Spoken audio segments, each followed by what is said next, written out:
Bismillahirrahmanirrahim. Today we will talk about the ankylosing spondylitis. This is one of the prototypical form of the spondyloarthropathies. In the previous video we have talked about the spondyloarthropathies. If you have not watched the previous video, then please kindly watch the previous video and then ankylosing spondylitis. Okay, ankylosing spondylitis is one of the spondyloarthropathies. It is seronegative arthritis. Means the rheumatoid factor is negative, anti-nuclear antibodies will be negative, and the complement level will be low. This ankylosing spondylitis is associated with HLA-B27. HLA-B27 is positive in 90% of the patient of ankylosing spondylitis. Ankylosing spondylitis patients, 90%, and it is 10% positive in normal populations.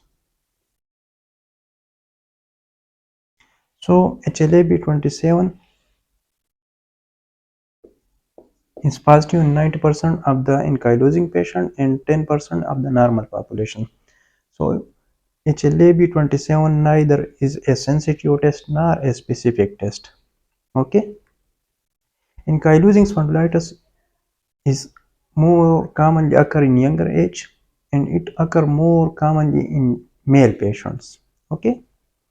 In ankylosing spondylitis, there are spinal involvement, and it also involves the sacroiliac joint, enthesitis, and other organ. So due to spinal involvement, it involves the spine, it involves the sacroiliac joint, it involves the enthesitis, it causes enthesitis, that is inflammation of the ligament and tendon, and it also involves the other organs. Other organ. Now due to spinal involvement, there will be chronic low back pain. And since this is an inflammatory conditions and any inflammatory arthritis, the pain will decrease when the patient is exercising, the patient is active, is working, the pain will decrease. And when the patient is sitting, he is resting, the pain will increase. Pain will increase with rest. Pain will decrease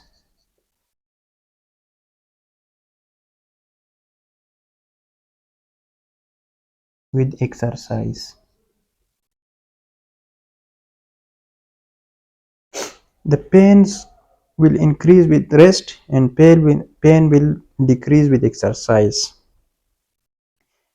These patients usually present with low back pain, which is most commonly occur at night, because at night the patient is resting, so the pain is increased. And the patient present with spinal stiffness at the morning. Spinal stiffness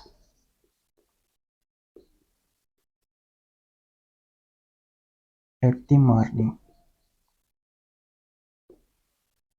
Okay. Now it also involves the sacroiliac joint, so pain can occur in the buttock area, and it also causes the enthesitis. Enthesitis means inflammation of the ligament and tendon, like the Achilles tendonitis, and it also involves the other organ. This is not just in arthritis, but it also involves the other organ, like it involves the heart, it involves the eyes, it involves the skins, it involves the lungs. So now we will see which organ it involves. For other organ involvement, there is a mnemonic, that is 6 A's of ankylosing spondylitis. 6 A's. From top to bottom, it causes anterior uveitis. Anterior uveitis. That is inflammation of the uvea. Okay, the second A, I, then the lungs, apical lung fibrosis. It causes the apical lung fibrosis. The third A is for the heart, so it will cause the AV block, atrioventricular block. AV block means atrioventricular block. The fourth A is for the aortic regurgitation. Aortic regurgitation.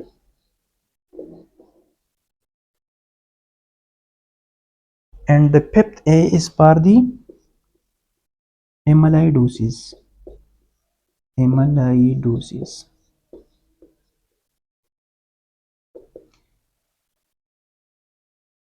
Amyloidosis can occur in any chronic inflammatory conditions. Since ankylosing spondylitis is one of them, so amyloidosis. This is called secondary amyloidosis.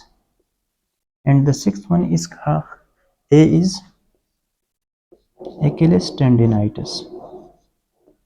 ACHL, Achilles tendinitis. It is inflammation of the Achilles tendon. So, ankylosing spondylitis is one of the spondyloarthropathies, and it is more common in younger age and more common in male patients. It is associated with HLA-B27. 90% of the patient of AS have HLA-B27 positive, and 10% normal population also have HLA-B27 positive. So this is neither a sensitive nor a specific test. HLA-B20 ankylosing spondylitis involve the spine, it involves the sacroiliac joint, it involves the enthesis, and it also involves the other organs. Due to spinal involvement, there will be chronic low back pain. Chronic low back pain. The pain will increase with rest and the pain will decrease with exercise. And patient usually awake with the spinal stiffness at the morning. Now for other organ involvement, there are 6 A's. First A means anterior uveitis, inflammation of the uvea from top to bottom. First A is for anterior uveitis. Second A is for the apical lung fibrosis. Third A is for the atrioventricular block. Fourth A is for the aortic regurgitation. Fifth A is for the amyloidosis. And sixth A is for the Achilles tendonitis. The patient have chronic low back pain for more than 3 months, then we may suspect that the patient may have ankylosing spondylitis. For this, we can do certain set of investigation. The first investigation is X-ray of sacroiliac joint and lumbar spine. Lumbar spine. Lumbar spine X-ray and X-ray of the sacroiliac joint. This will show erosion, sclerosis, fusion, squaring of lumbar vertebra,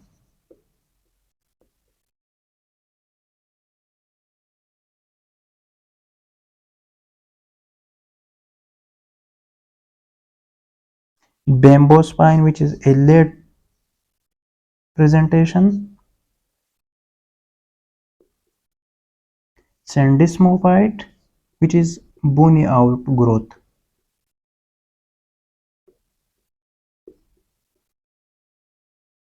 and last but not the least is the dagger sign.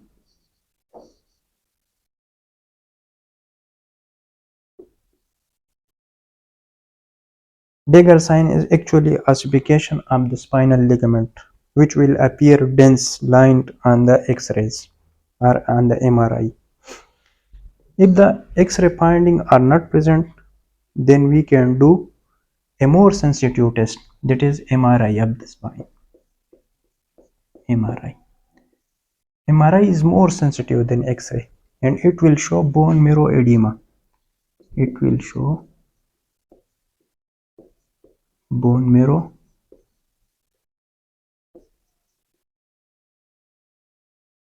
edema. So first we can do X-ray of the sacroiliac joint and spine. It will show erosion, sclerosis, fusion, squaring of the lumbar vertebra, bamboo spine, which is a late presentation, syndesmopathy, the puny outgrowth, and the dagger sign, which is also a late presentation, means ossification of the spinal ligament will appear a dense line. If the X-ray findings are not present, then we can do MRI, which is more sensitive than X-ray, and it will show bone marrow edema. Other investigation we can do, since this is an inflammatory conditions. Any inflammatory condition, the inflammatory marker will be raised. We can do the CRP, which will be raised. We can do the ESR, which will be raised.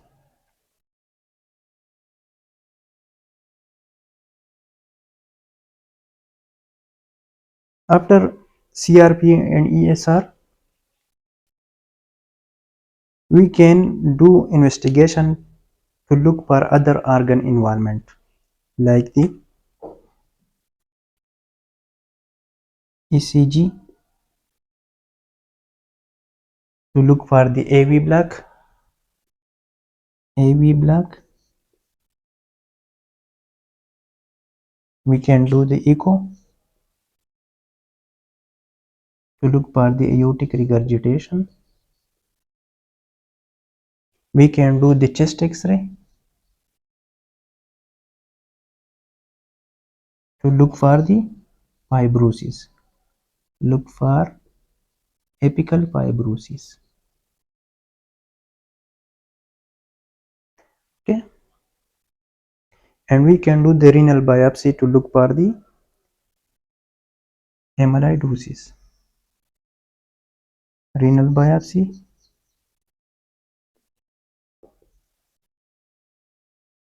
or amyloidosis.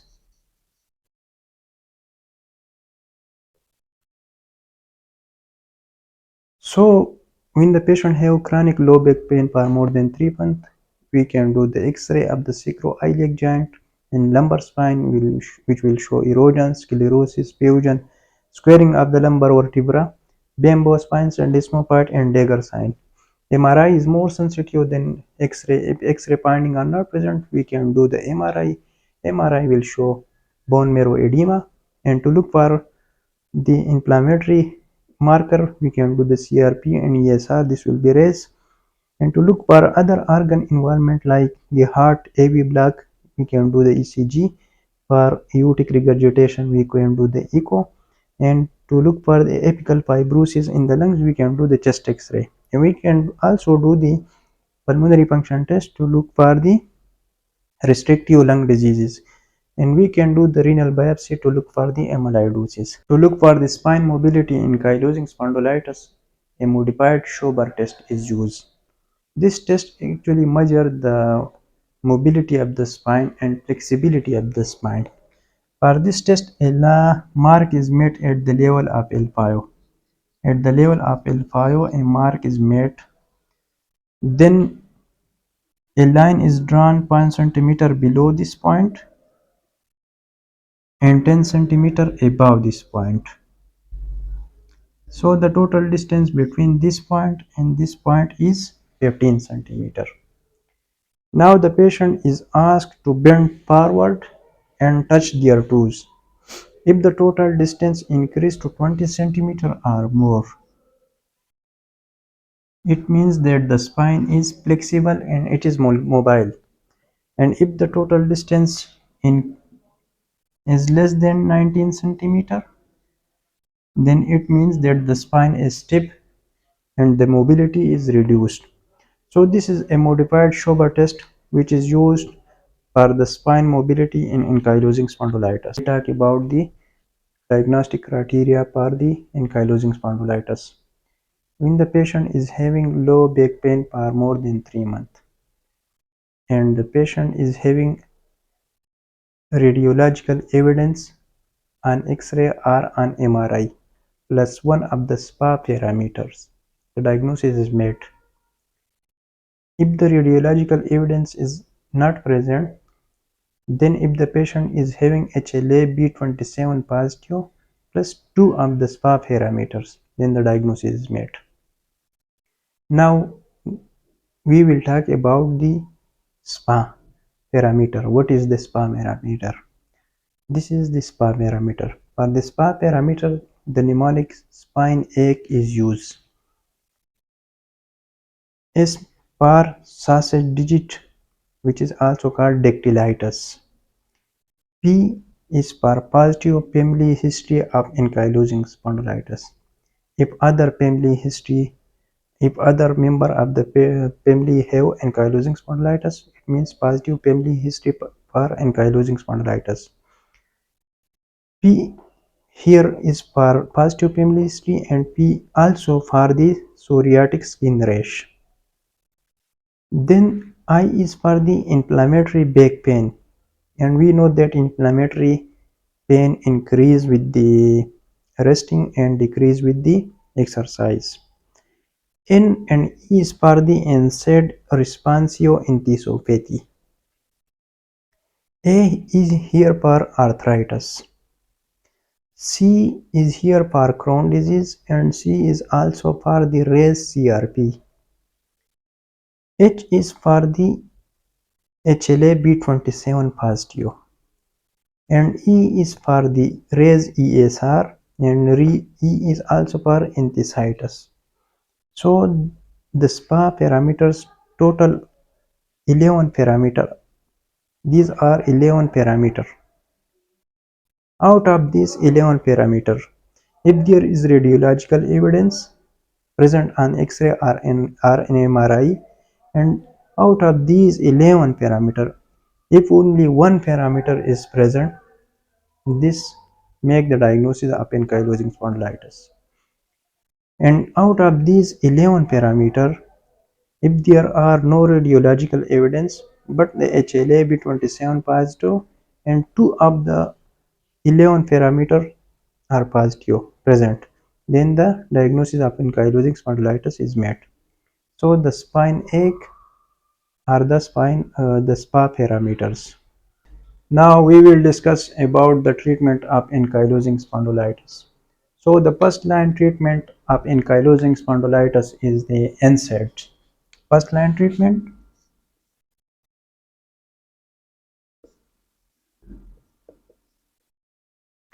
is the NSAID.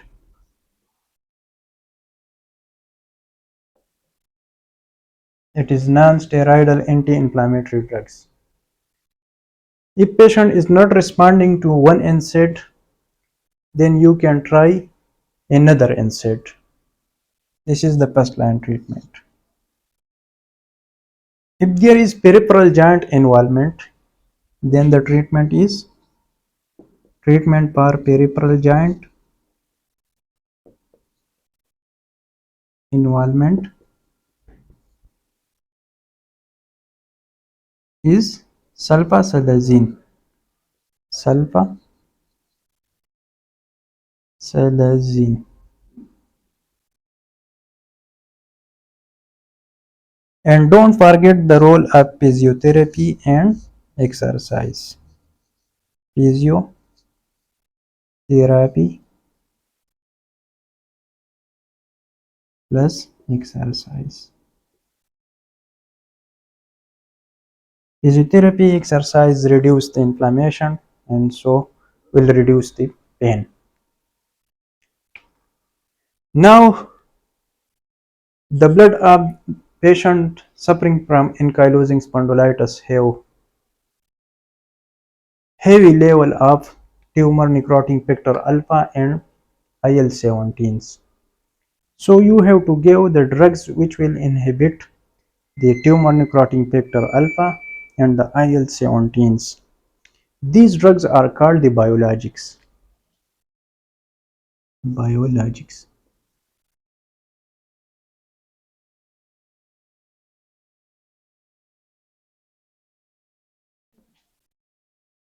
Tumor necrotic factor alpha inhibitor.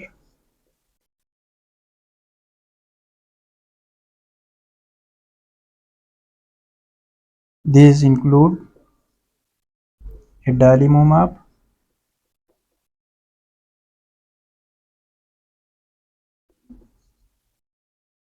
infliximab,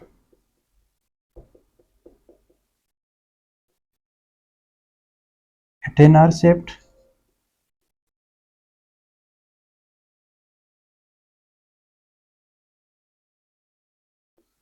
sertolizumab,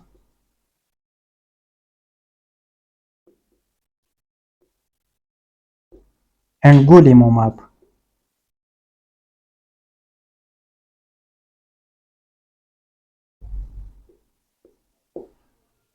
And to easily remember these tumor necrotic factor alpha inhibitor, you can use the mnemonic AIECG. That is adalimumab, I infliximab, E means etanercept, C means sertolizumab, and G means golimumab. And the other cytokine which are present in heavy amount in the patient suffering from ankylosing spondylitis is the IL-17s. IL-17. So you have to give the drugs which will inhibit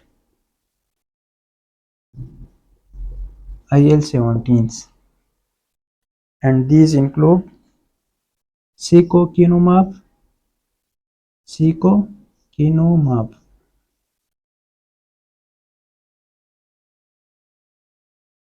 and the second one is ixekizumab, ixekizumab.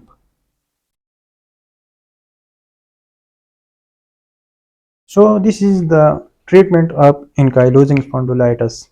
First line treatment is NSAID. If there are peripheral joint involvement, then you can try sulfasalazine, physiotherapy and exercise, have a rule, and the fourth one is biologic. The blood of these patients have heavy level of tumor necrotic factor alpha and IL-17. So you have to prevent these cytokines. To inhibit tumor necrotic factor alpha, you have to give tumor necrotic factor alpha inhibitor, which include the adalimumab, infliximab, etanercept, sertolizumab, and golimumab. And to inhibit IL-17, you have to give secukinumab and ixekizumab. This was the treatment of ankylosing spondylitis. Thanks.